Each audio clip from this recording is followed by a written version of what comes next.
Shalom, kami menyambut saudara dan juga Anda sekalian yang baru pertama kali mengikuti ibadah online di GBI Bethel. Kami berdoa agar Anda dalam kondisi yang sehat dan juga dalam lindungan Tuhan.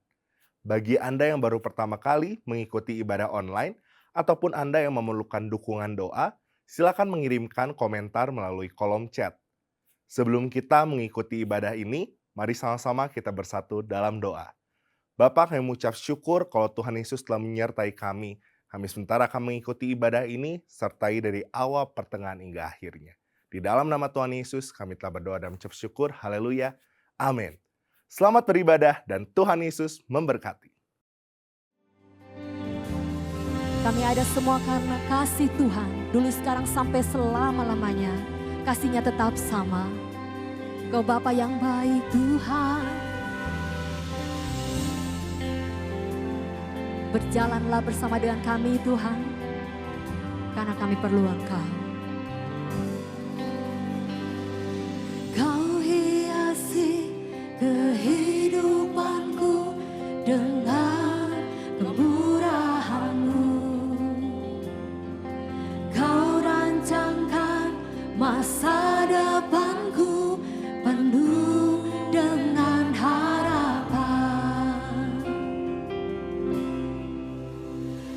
Aku ada saat ini, semuanya karena kasih-Mu. Aku hidup hari ini, semua berkat kemurahan-Mu. Terima kasih Yesus, Engkau sangat baik, teramat baik bagiku. Beri tepuk tangan yang luar biasa atas setiap kemurahan Tuhan dalam hidup kita. Kami nikmati hadirat-Mu Tuhan. Kau hiasi kehidupanku dengan kemurahan-Mu. Kau rancangkan masa depanku penuh dengan harapan. Aku ada saat ini, semuanya karena kasih-Mu. Aku hidup hari ini, semua berkat kemurahan-Mu. Terima kasih Yesus, Engkau sangat baik, teramat baik. Aku ada saat ini, semuanya karena kasih-Mu. Aku hidup hari ini, semua berkat kemurahan-Mu. Terima kasih Yesus, Engkau sangat baik, teramat baik bagiku. Saya undang Bapak Ibu untuk bangkit berdiri. Kami percaya Tuhan, kami ada berkat kemurahan Tuhan. Terima kasih atas setiap pertolongan-Mu dalam hidup kami Tuhan. Penyertaan-Mu yang begitu sempurna Tuhan. Kami percaya anugerah-Mu cukup bagi hidup kami. Kami mengangkat kedua tangan kami tinggi di hadapan-Mu Tuhan. Ini umat-Mu. Aku ada saat ini, semuanya karena kasih-Mu. Aku hidup hari ini, semua berkat kemurahan-Mu. Terima kasih Yesus, Engkau sangat baik, teramat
kasih Tuhan atas setiap kemurahan-Mu dalam hidup kami Tuhan.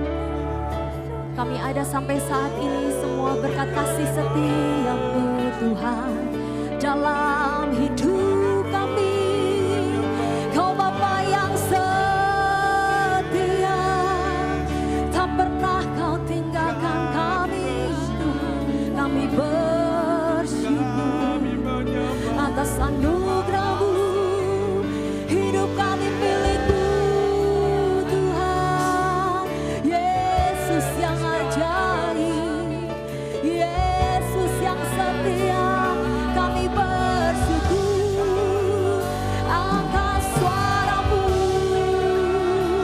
sembah Dia. Berikan sembah yang terbaik, berikan pujian yang terbaik. Segala hormat bagimu Tuhan, Kau yang terbaik Yesus. Kami bangga punya Engkau, Yesus yang ajaib. Kaulah perlindungan kami, Kaulah kekuatan kami Tuhan. Hanya Kau Tuhan, hanya Kau Bapa, semuanya tentang Engkau Yesus. Kami mengasihi-Mu dengan segenap hati kami. Kau mendengar pujian kami, Kau mendengar sembah puji. Hanya bagimu Tuhan, karena Kau Allah yang baik. Terima kasih. Haleluya. Roh Kudus mengalir di tempat ini, menjamah kami Tuhan. Kami perlu kuasa-Mu Tuhan. Kau satu-satunya Allah yang mengandalkan Yesus. Tiada Allah yang lain, tiada kuasa yang lain. Hanya di dalam-Mu Tuhan, hati kami tenang. Hanya di dalam-Mu Yesus, kami terima jawaban, kami terima kemenangan.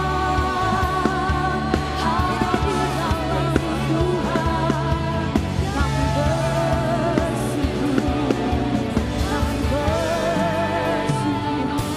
Terima kasih. Saya mengajak Bapak Ibu Saudara sejenak untuk memuji menyembah Tuhan. Angkat kedua tanganmu tinggi di hadapan Tuhan. Katakan, terima kasih Tuhan. Terima kasih Bapa. Di penghujung tahun ini, kami rasakan setiap kebaikan Tuhan. Apapun kondisi kami Tuhan, kami akan tetap menyembah-Mu dengan semangat hati kami Tuhan. Dengan segenap hati kami. Kami terus memperkatakan Kau Tuhan Yesus yang baik. Kau Tuhan Yesus yang hidup. Berjalanlah terus bersama dengan kami Tuhan. Ini umat-Mu Tuhan.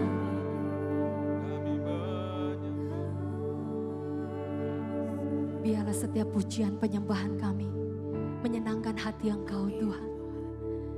Kami bersyukur Tuhan. Ku bersyukur Bapa. Ku bersyukur Tuhan. Buat kasih setia-Mu di dalam hidupku. Ku bersyukur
rahmat-Mu Tuhan. Kami bersyukur atas setiap kasih setia-Mu dalam hidup kami.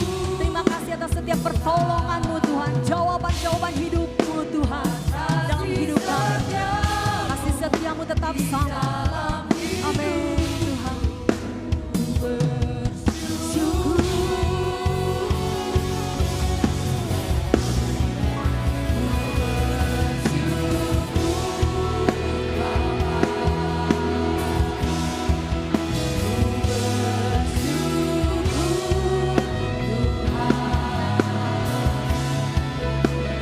Kasih setia-Mu di dalam hidup.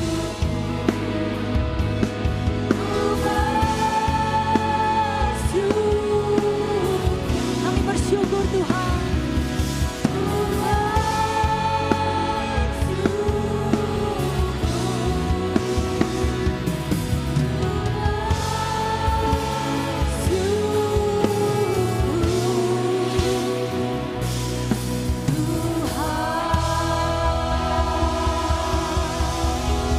Segala pujian dan hormat hanya bagi Engkau Tuhan.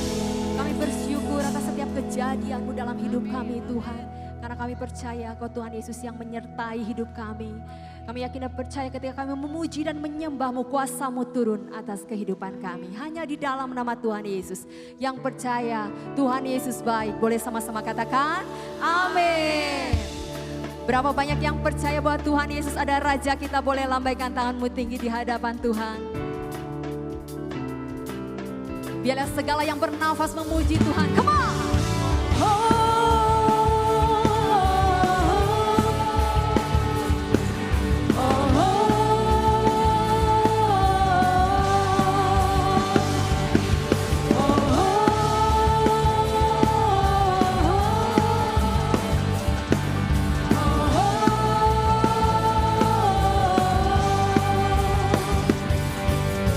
Segala yang bernafas sujud dan menyembah di hadapan-Mu, di hadapan-Mu. Segala ciptaannya bersorak merayakan kemenangan-Mu. Yesus Tuhanku, hatiku percaya padamu. Engkaulah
kedahsyatan Tuhan, amin. Yang percaya kedahsyatan Tuhan, beri tepuk tangan yang luar biasa bagi Tuhan kita yang luar biasa. Kaulah perisai hidup kami Tuhan, kami bangga punya Engkau Tuhan, Kau meneguhkan setiap jalan hidup kami. Kami percaya kuasa-Mu masih ada Tuhan. Tinggal dekat-Mu kami aman.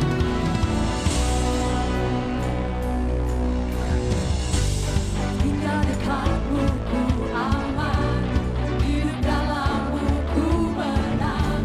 Kau yang memegang hidupku di tangan-Mu.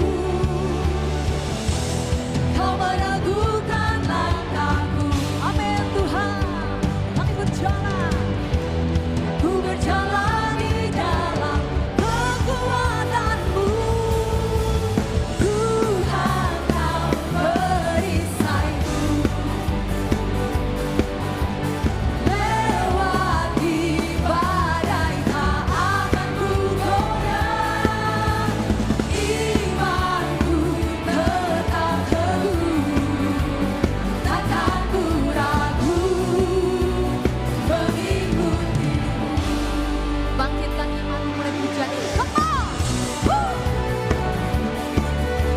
Oh Bapa yang baik Tuhan,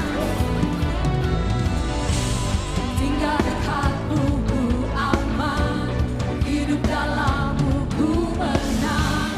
Kau yang memegang hidupku di tangan-Mu. Kau meneguhkan langkahku, ku berjalan di dalam kekuatan-Mu. Tuhan Kau perisaiku, lewati badai tak akan ku goyah. Imanku tetap teguh, takkan ku ragu mengikutimu.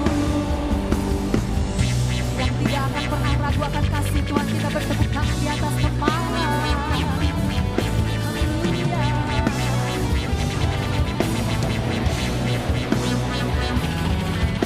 Kami bersuka cita Tuhan di dalam Engkau, karena Kaulah perisai hidup kami Tuhan.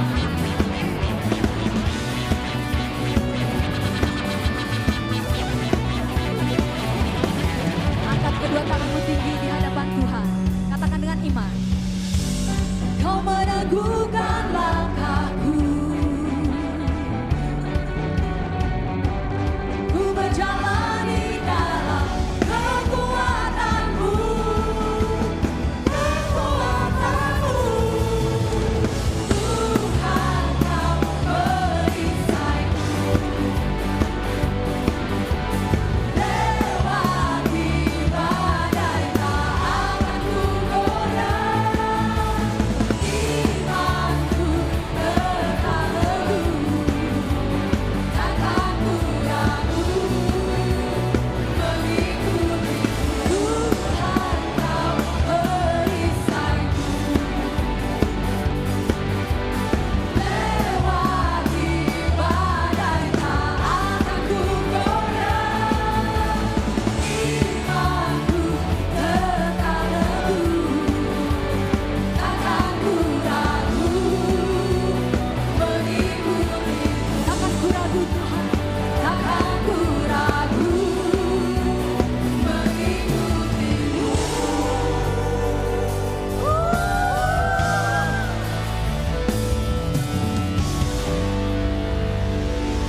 Sebelum duduk saudara, kita kasih tos kiri kanan, katakan Tuhan Yesus perisai hidup kita.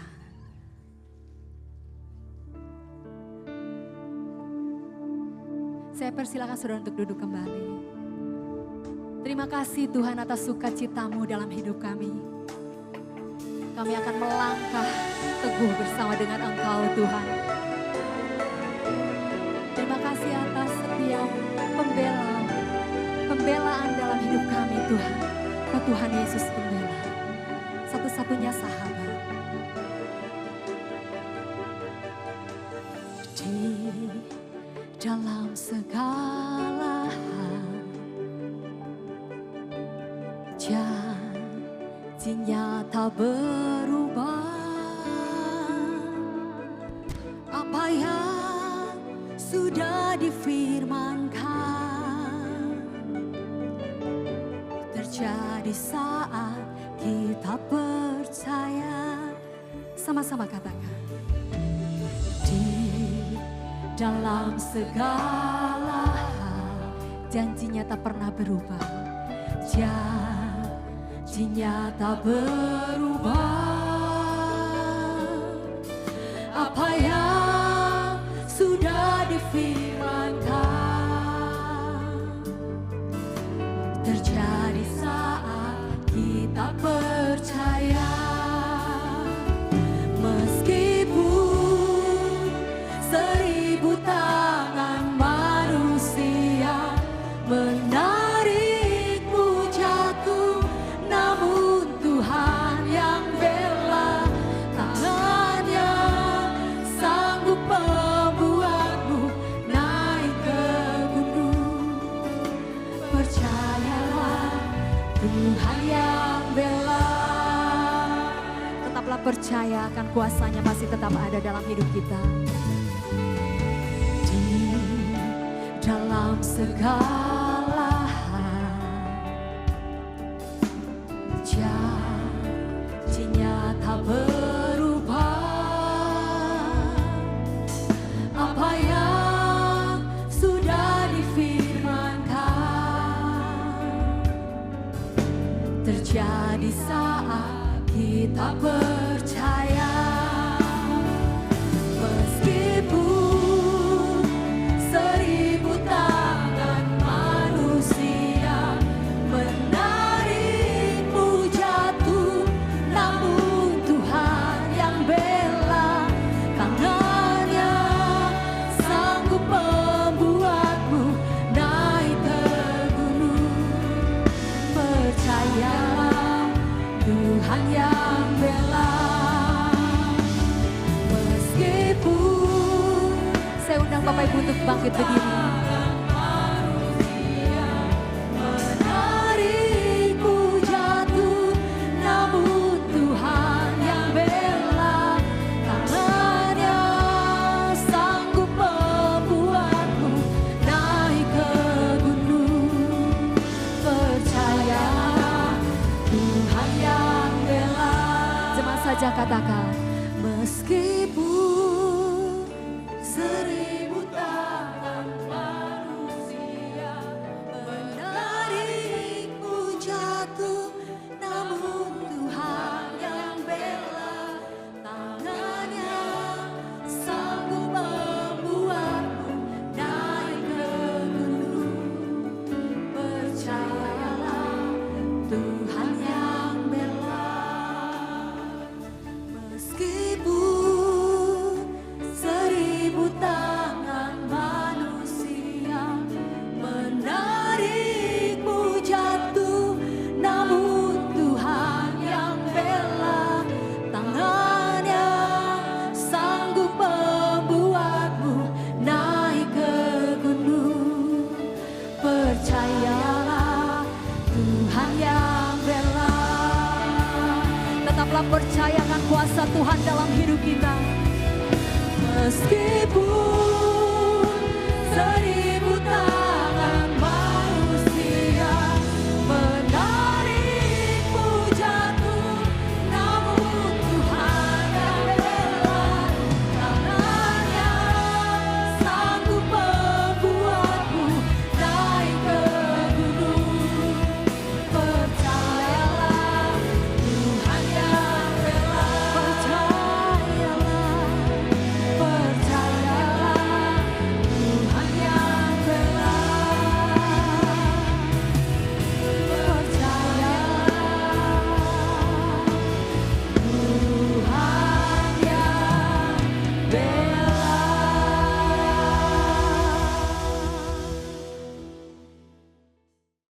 Bapak, kami mengucap syukur kalau kami telah menaikkan setiap pujian penyembahan kami. Sebentar kami mau mendengarkan firman, kau yang memberkati hamba-Mu yang akan menyampaikan isi hati-Mu. Hanya di dalam nama Tuhan Yesus kami telah berdoa dan ucap syukur. Haleluya. Amin. Dan Dan hari ini kita akan sama-sama merenungkan firman Tuhan yang saya beri judul Kuat dan Teguh Menghadapi Tantangan. Mari kita sama-sama baca ayat firman Tuhan di dalam Yosua 1 ayat 1 sampai 2. Yosua 1 ayat 1 sampai 2. Kita baca bersama 1, 2, 3. Sesudah Musa, hamba Tuhan itu mati, berfirmanlah Tuhan kepada Yosua bin Nun, abdi Musa itu, demikian. Hambaku Musa telah mati, sebab itu bersiaplah sekarang, seberangilah sungai Yordan ini, engkau dan seluruh bangsa ini, menuju negeri yang akan kuberikan kepada mereka, kepada orang Israel itu. Amin. Kita sedang membaca satu kitab di pasal yang baru, yang dimulai dengan satu berita yang menyedihkan, satu berita yang tragis terutama buat bangsa Israel. Karena firman Tuhan berkata, hambaku Musa telah mati. Pernahkah saudara di dalam kehidupanmu ada di posisi di mana orang yang selalu jadi panutanmu tiba-tiba pergi, tiba-tiba meninggalkan. Mungkin meninggal karena sakit, mungkin meninggal karena kecelakaan, atau mungkin pindah keluar kota.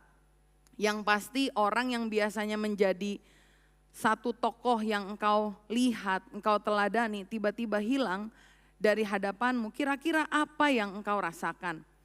Saya pernah ada dalam posisi ini, saya pernah terlibat dalam kompetisi basket waktu saya SMP. Dan saudara tahu basket itu biasa ada 5 orang, biasa ada satu yang memang kita sebut sebagai playmaker. Kebetulan saya waktu itu di Tasikmalaya dan di tempat basket kami, playmaker kami itu salah satu atlet Jabar. Jadi dia jago sekali saudara. Dan saya masih ingat di satu pertandingan yang sangat penting karena sudah babak final. 5 tim inti saya termasuk di dalamnya, tapi sejujurnya saya nggak terlalu jago. Karena dulu badan saya bongsor, saya ditaruh jadi center ya di tengah. Dari 5 orang, 3 orang sudah fold out, sudah keluar. Termasuk playmaker yang pemain Jabar ini. Tinggal sisa saya dan teman saya yang tukang cetak bola. 3 diantaranya semua cadangan. Saudara tahu ketika kehilangan sosok playmaker itu biasa yang kasih tahu, dia yang bawa arah bola. Kamu ke depan, kamu ke belakang, saya lempar ke atas, saya lempar lewat bawah, saya lewat samping, saya lempar. Ketika dia hilang, saya begitu panik. Sampai saudara, begitu paniknya saya melakukan tembakan bunuh diri. Ya. Mana ada di dalam pertandingan basket seseorang bisa melakukan shoot bunuh diri. Kalau di pertandingan sepak bola rasanya lebih masuk akal, nggak sengaja ketendang kena kaki jadi gol bunuh diri. Tapi dalam basket saya rasa saya mencetak sejarah karena saya tanpa sadar shoot kering sendiri. Kenapa itu bisa terjadi? Karena sosok yang selalu saya cari ketika saya bermain basket itu sudah hilang. Saya membayangkan apa yang Yosua pikirkan saat ini ketika Musa yang ketika seluruh hidupnya Yosua melihat Musa sebagai nabi Tuhan yang luar biasa. Musa itu banyak melakukan hal yang luar biasa buat orang Israel. Makanya sampai sekarang kalau saudara pergi ke Israel banyak orang namanya Moshe. Dia yang menunjukkan kekuatan Allah. Bangsa Israel ada di dalam penjajahan Mesir. Dia mungkin pernah mendengar tentang siapa itu Allah Yahweh. Tapi mereka belum pernah lihat Allah Yahweh itu seperti apa. Tapi akhirnya lewat tangan Musa, kekuatan Allah ditunjukkan. 10 tulah diberikan. Orang Israel bisa melihat ada belalang turun, gelap gulita. Bahkan yang terakhir anak sulung mati. Bangsa Israel bisa melihat bahwa Musa menjadi nabi Tuhan yang memimpin keluar Mesir. Bahkan ketika keluar, orang-orang Mesir kasih titipan emas, pakaian dibawa semua sama orang Israel. Melalui tangan Musa, orang Israel yang dulunya budak bisa menjadi pasukan yang membawa kemenangan luar biasa. Dan melalui Musa, bangsa Israel bisa dengar suara Tuhan. Kalau ada apa-apa, saudara bisa baca ayatnya di dalam firman Tuhan. Mereka selalu tanya Musa. Dari pagi sampai malam Musa sampai capek sekali menjawab pertanyaan-pertanyaan dari bangsa Israel. Dan ini yang membuat Yosua 1 bagi orang Israel menjadi ayat yang tragis sekali. Dan tahukah saudara, ada orang yang Tuhan minta untuk gantikan Musa di atas kedudukannya, namanya Yosua. Yosua ini adalah salah satu dari 2 pengintai yang punya iman. Kalau saudara ingat 40 tahun sebelumnya Musa harusnya masuk tanah perjanjian bersama orang Israel, dia kirimkan 12 mata-mata, 10 bilang hal yang buruk. 2, salah satunya Yosua, dia beriman, dia percaya Tuhan akan tolong. Seharusnya Yosua menjadi kandidat yang baik untuk menggantikan Musa. Tapi di dalam Yosua 1, kalau saudara baca seluruh perikop, kita mengetahui bahwa Yosua saat ini adalah orang yang menjadi kecut dan tawar hati. Karena sebanyak 4 kali firman Tuhan katakan, hanya dalam 1 pasal, berkali-kali Tuhan bilang, kuatkan dan teguhkan hatimu. Jangan kecut dan tawar hati, kuatkan dan teguhkan hatimu. Kalau sekali firman bilang itu penting, kalau 2 kali firman bilang itu sangat penting.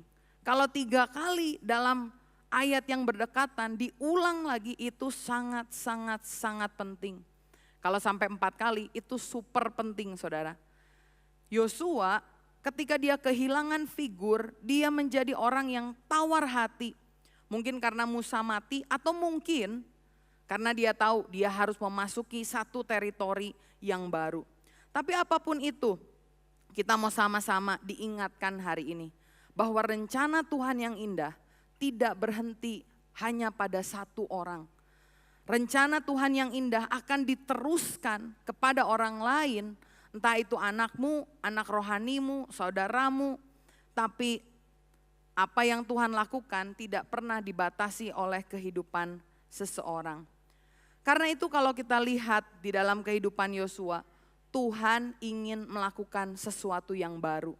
Tuhan ingin membuat Yosua hidup juga berkemenangan. Bagaimana dengan hidup saudara? Apakah saat ini saudara telah ditinggalkan Musamu? Apakah saat ini orang yang jadi panutan, entah itu pemimpin keluarga, entah itu bos, pemimpin di perusahaan, entah itu teman yang selalu memberikan ketenangan. Apakah saat ini Musamu sedang hilang? Ataukah saudara memasuki satu teritori baru, pekerjaan baru, tempat kerja, tempat kuliah baru, memasuki keluarga yang baru dan saudara menjadi takut. Mari sama-sama kita belajar. Firman Tuhan katakan kepada Yosua, kuatkan dan teguhkan hatimu. Artinya Tuhan sudah janji di Yosua 1, aku akan memberikan kemenangan, hanya kuatkan dan teguhkan hatimu. Saudara percaya bahwa Tuhan akan memberikan kita kemenangan, amin? Tuhan adalah Tuhan yang membuat kita jauh lebih daripada pemenang. Karena Tuhan sendiri telah memenangkan pertarungan buat kita. Hanya kuatkan dan teguhkan hatimu. Karena kalau saudara pengen jadi pemenang, siapa yang mau jadi pemenang boleh lambaikan tangannya. Siapa yang mau jadi pemenang harus pertama-tama bertanding. Harus ada masalah, harus ada tantangan. Karena tanpa tantangan, saudara tidak bisa menang. Hari ini kita akan melihat 3 hal bagaimana Yosua, orang yang awalnya kecut, tawar hati, bisa jadi orang yang punya hati yang kuat dan teguh. Dan saya membaca dari ayat firman Tuhan, poin yang pertama, Yosua bisa menguatkan dan meneguhkan hatinya karena dia bersama belajar percaya kepada Tuhan. Saya bacakan ayat firman Yosua 2 ayat 24. Kata mereka kepada Yosua, Tuhan telah menyerahkan seluruh negeri ini ke dalam tangan kita. Bahkan seluruh penduduk negeri ini gemetar menghadapi kita. Sebagaimana Musa mengirimkan pengintai masuk ke tanah perjanjian, ketika mau masuk menyerang kota Yeriko, kota yang besar, Yosua juga mengirimkan pengintainya. Tapi kali ini apa yang disampaikan oleh pengintai berbeda dengan apa yang disampaikan oleh 10 pengintai sebelumnya waktu mereka melihat tanah perjanjian. Karena kedua orang pengintai ini mereka masuk ke tanah Yeriko. Saudara perlu tahu Yeriko itu satu kota yang besar, yang tinggi sekali temboknya, yang punya pemerintahan yang kuat dan sangat sadis kepada orang-orang yang masuk ke dalam. Kalau bukan penduduk situ, orang Yeriko itu sangat kejam. Dua orang pengintai dikirim dan terdengar oleh Raja Yeriko. Raja Yeriko kirimkan orangnya untuk tangkap mereka. Tapi puji Tuhan, dua orang pengintai ini disembunyikan oleh salah satu perempuan. Dia perempuan sundal namanya Rahab. Dimasukkan ke rumahnya, ditaruh di atas loteng, di bawah jerami. Ketika orang yang cari sudah pergi, baru orang ini diturunkan. Dia bisa kabur. Tapi sebelum mereka pulang, Rahab bilang, "Aku tahu apa yang Allahmu telah lakukan. Aku tahu dia telah mengeringkan sungai. Aku tahu dia telah mengalahkan banyak raja-raja. Dan aku tahu ketika engkau masuk ke tempat ini, Allahmu akan menyerahkan Yeriko ke dalam tanganmu." Dan Rahab bilang, "Karena itu berjanjilah sama aku. Ketika kamu akan menyerang kembali kota ini bersama kawan-kawanmu, ingat aku, luputkan aku." Lalu pengintai ini bilang, "Oke, engkau berikan satu kain di atas jendelamu dan ketika kami serang, kami akan selamatkan siapapun yang ada di dalam ruangan tersebut." Dan ketika mereka pulang, mereka mengatakan hal ini, ayat yang kita baca tadi. Tuhan telah menyerahkan seluruh negeri ini ke dalam tangan kita. Bahkan seluruh penduduk negeri ini gemetar menghadapi kita. Saya belajar bahwa ketika kita takut dan gemetar, percayalah, kita harus belajar percaya kepada Tuhan lewat apa? Lewat kesaksian-kesaksian tentang Tuhan, tentang apa yang Dia pernah kerjakan di dalam kehidupan kita, di dalam kehidupan orang lain. Karena kesaksian itu yang akan menguatkan dan meneguhkan iman kita. Kalau hari ini saudara sedang gentar, saudara sedang takut, saudara sedang khawatir, dan yang saudara lakukan adalah baca berita, saya percaya saudara makin takut, gemetar, dan khawatir. Tapi kalau saudara kasih waktu khusus berbicara dengan orang-orang seiman yang mengalami kuasa Tuhan, saya yakin imanmu akan bangkit. Mengapa demikian? Karena Wahyu 12 ayat yang ke-10 firman Tuhan berkata, Wahyu 12 ayat 10 sampai 11. "Dan aku mendengar suara yang nyaring di sorga berkata, sekarang telah tiba keselamatan dan kuasa dan pemerintahan Allah kita dan kekuasaan Dia yang diurapinya. Karena telah dilemparkannya ke bawah pendakwa saudara-saudara kita yang mendakwa mereka siang dan malam di hadapan Allah kita." Tahukah saudara bahwa iblis adalah pendakwa? Dia menyerang kepercayaanmu, keyakinanmu. Dan bagaimana cara kita membungkam suara iblis? Ayat 11 berkata, "Dan mereka mengalahkan dia oleh darah anak domba dan oleh perkataan kesaksian mereka." Kuasa iblis dikalahkan ketika kita terima darah Yesus dalam hidup kita. Tapi memang seringkali pikiran kita masih diserang dengan pikiran-pikiran negatif. Bagaimana cara mengalahkannya? Lewat kesaksian kita. Karena itu saudara, kalau ada pemikiranmu yang negatif, ada keraguan, ada ketakutan, kuatkan dan teguhkan hatimu. Dengar banyak kesaksian, jangan dengar banyak gosip. Percaya apa yang Tuhan lakukan di dalam hidupmu yang sebelum-sebelumnya. Kalau Tuhan telah membantu engkau, Dia akan melakukan hal yang serupa. Kalau Tuhan selama ini tidak pernah meninggalkan engkau, Dia juga tidak akan melakukannya. Dia akan selalu bersama denganmu. Kalau saudara merasa saya belum pernah ditolong Tuhan, datang ke orang-orang percaya, tanya, saya yakin setiap dari kita pernah ditolong Tuhan. Meskipun mungkin kita tidak sadar. Karena itu kalahkan iblis, kuatkan, teguhkan imanmu lewat kesaksian yang kita dengar. Yang kedua, bagaimana Yosua dari yang tawar, kecut hati, berubah menjadi orang yang punya kekuatan, keteguhan dalam Tuhan. Yang kedua saya lihat dia bersama belajar memahami rencana Tuhan. Ayat yang kedua, pasal yang ketiga, saya mau bacakan firman Tuhan berkata di dalam Yosua. Mulai dari ayat yang kedua, pasal yang ketiga. Setelah lewat 3 hari, para pengatur pasukan menjalani seluruh perkemahan. Dan mereka memberi perintah kepada bangsa itu katanya, segera sesudah kamu melihat tabut perjanjian Tuhan, Allahmu, yang diangkat para imam yang memang suku Lewi, maka kamu harus juga berangkat dari tempatmu dan mengikutinya. Hanya antara kamu dan tabut itu harus ada jarak kira-kira 2000 hasta panjangnya. Ini sekitar 900 meter.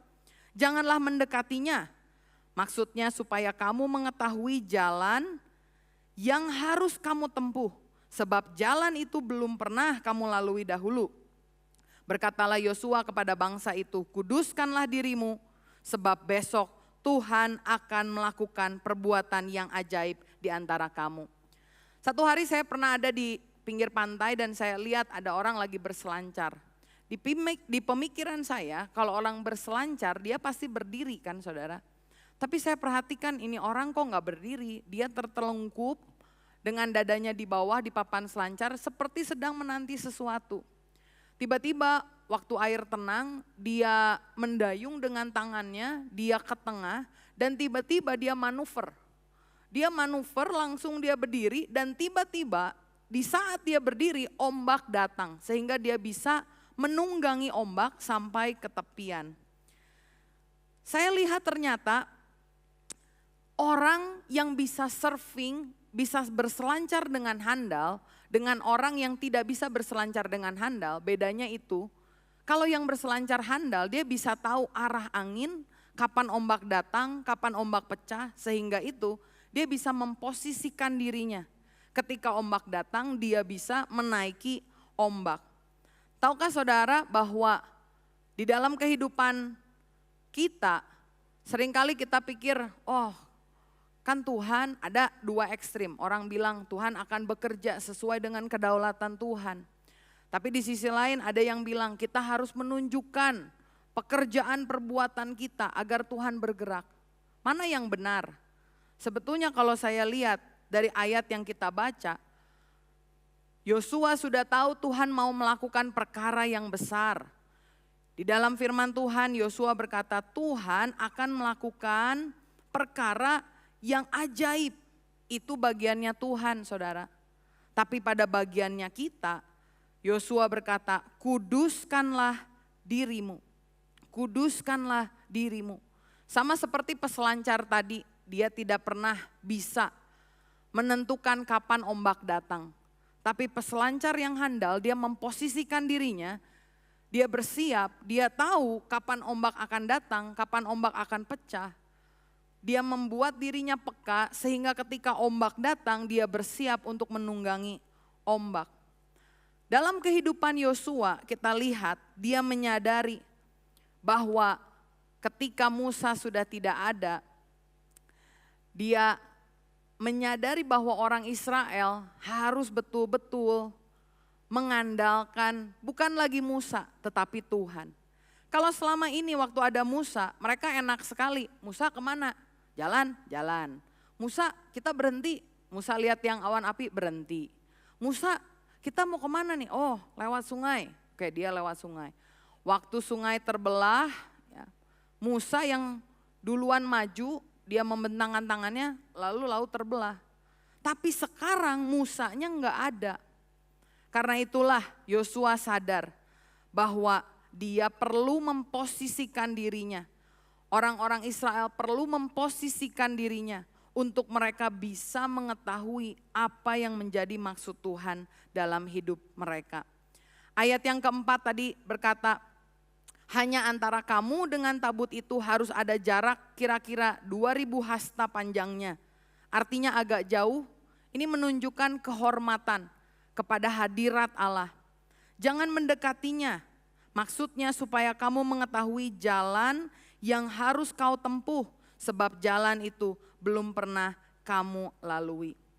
Ketika kita mengkuduskan diri kita, apa yang kita lakukan? Kita banyak melakukan firman Tuhan, menjauhi dosa. Dan tahukah saudara, pengudusan diri itu adalah latihan rohani, respon kita yang telah diselamatkan. Ada orang yang bilang, kan kita udah dikuduskan dalam Kristus, ngapain lagi kita hidup kudus? Tapi kalau saudara lihat, ternyata pengudusan itu ada 3. Yang pertama, kita secara posisi dibenarkan oleh Kristus menjadi anaknya.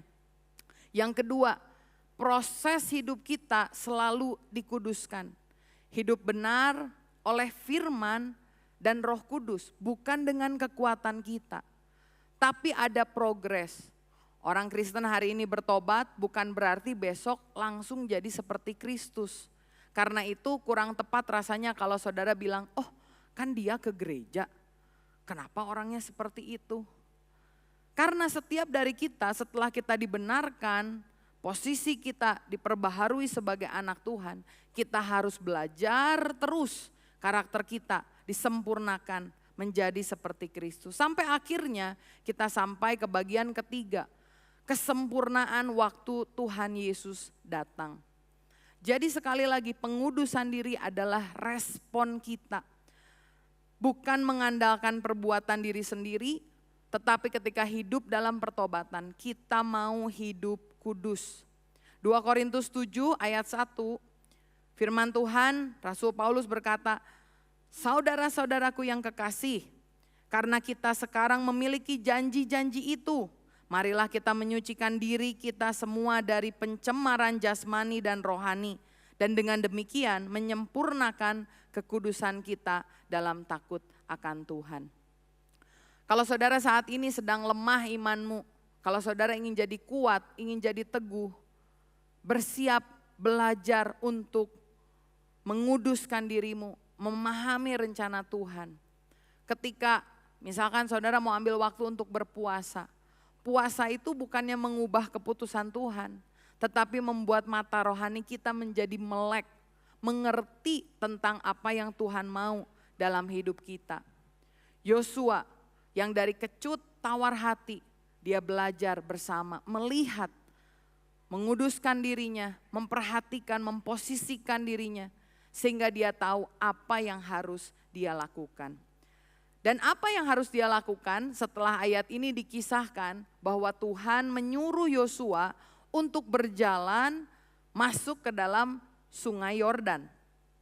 Karena itu hal yang ketiga yang saya lihat, kita kalau mau diteguhkan, dikuatkan imannya, kita harus bersama belajar melangkah di jalan Tuhan.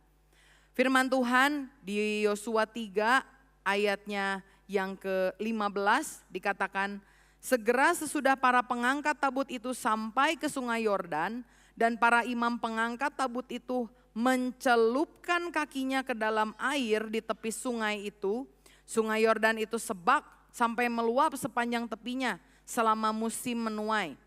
Maka berhentilah air itu mengalir, air yang turun dari hulu melonjak menjadi bendungan jauh sekali di dekat Adam, kota yang terletak di sebelah Sartan. Sedang air yang turun ke laut Araba itu, yakni laut asin, terputus sama sekali. Lalu menyeberanglah bangsa itu di tentangan Yeriko. Ini adalah kali kedua di mana bangsa Israel berjalan atau harus melewati sungai.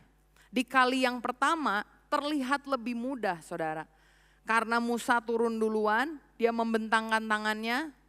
Tulisan lain bilang dia mengetukkan tongkatnya, lalu Tuhan mendatangkan angin sehingga laut terbelah.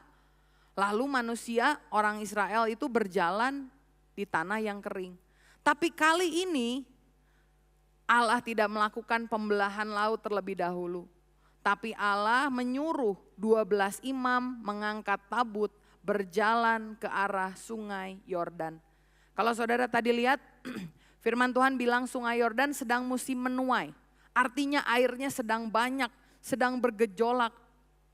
Kalau saya membayangkan diri saya jadi pengangkat tabut, mungkin saya takut saudara, ini kapan ya Tuhan buka airnya?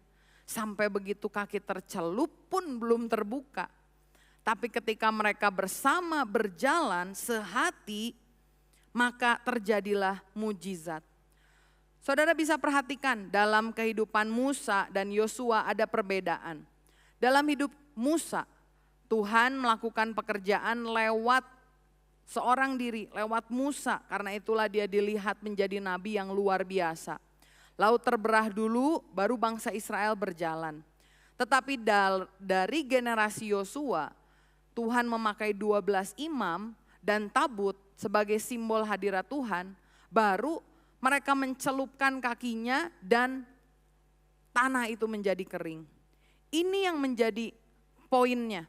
Ternyata Tuhan adalah Tuhan yang sama luar biasanya.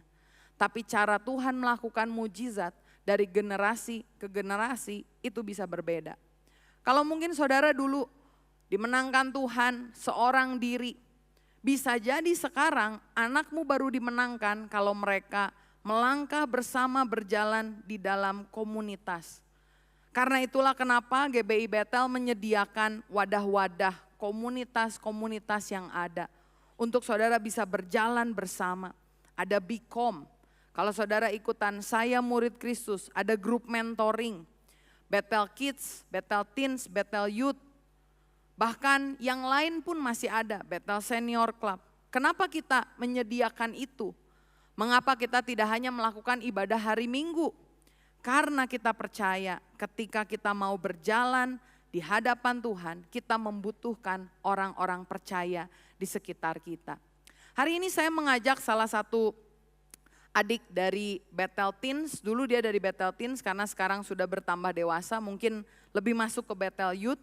Dia akan memberikan kesaksian tentang bagaimana Tuhan menuntun, mengubahkan kehidupannya bersama-sama dengan komunitasnya berjalan menggenapi apa yang Tuhan mau dalam hidup. Mungkin awalnya seperti Yosua, kecut hati, takut, tidak tahu arah, tapi ketika dia bisa dikuatkan, diteguhkan, ketika dia belajar bersama percaya Tuhan, belajar bersama bagaimana mengikuti apa yang Tuhan mau, belajar bersama di dalam komunitas untuk melangkah di jalan Tuhan, maka Tuhan mengizinkan dia bahkan memimpin teman-temannya untuk mengenal Tuhan. Tadi sempat disebut Jeremy Yahya, nanti Jeremy akan memberikan kesaksian tentang hidupnya di ibadah Mekarwangi 2. Karena ternyata dia pun mengalami perubahan karena dia tergabung dalam komunitas, bertemu bersama sehingga dia sama seperti Yosua. Saya percaya ada banyak Yosua saat ini di persimpangan yang bingung harus bagaimana. Tapi ingat, firman Tuhan berkata, kuatkan dan teguhkan hatimu. Saya akan tutup dengan Ibrani 10 ayat 25. Firman Tuhan berkata, janganlah kita menjauhkan diri dari pertemuan-pertemuan ibadah seperti yang dibiasakan oleh beberapa orang. Tetapi marilah kita saling menasihati dan semakin giat melakukannya menjelang hari Tuhan yang mendekat. Apapun situasi saudara, percayalah bahwa Tuhan pun mau bekerja lewat hidup saudara. Percayalah Tuhan punya rencana yang indah untuk hidup saudara. Hanya saudara perlu menguatkan hatimu, meneguhkan hatimu. Dan bukan dengan kekuatanmu sendiri, tapi hanya karena oleh pertolongan Tuhan. Kiranya firman ini menguatkan kita, mari kita sama-sama bangkit berdiri. Saudara yang dikasihi Tuhan, mari kita bersama-sama mengakhiri dan menutup ibadah kita ini di dalam doa. Bapa Surgawi, kami menaikkan syukur karena pertolongan Tuhan, urapan Tuhan, jamahan-Mu kepada setiap kami pribadi lepas pribadi. Sepanjang kami mengikuti ibadah ini, meteraikanlah seluruh berkat-Mu dalam hidup kami ya Tuhan. Dan kami percaya kami menjadi orang-orang yang melaksanakan kebenaran firman-Mu karena kuasa Roh Kudus-Mu yang bekerja. Sekarang kami memohon berkat Tuhan turun atas kami, turunlah atas kami sekalian berkat yang berasal dari Allah Bapa Surgawi, kasih sayang dan karunia yang kekal dari Tuhan kami Yesus Kristus, persekutuan dan urapan baru dari Roh Kudus, mengalir atas setiap kami, membawa kemenangan, keberhasilan bagi setiap kami. Dan kami terima seluruh berkat-Mu itu hanya di dalam nama Tuhan Yesus Kristus. Semua kita yang percaya, semua kita yang diberkati, mari katakan, amin. Tuhan memberkati kita sekalian.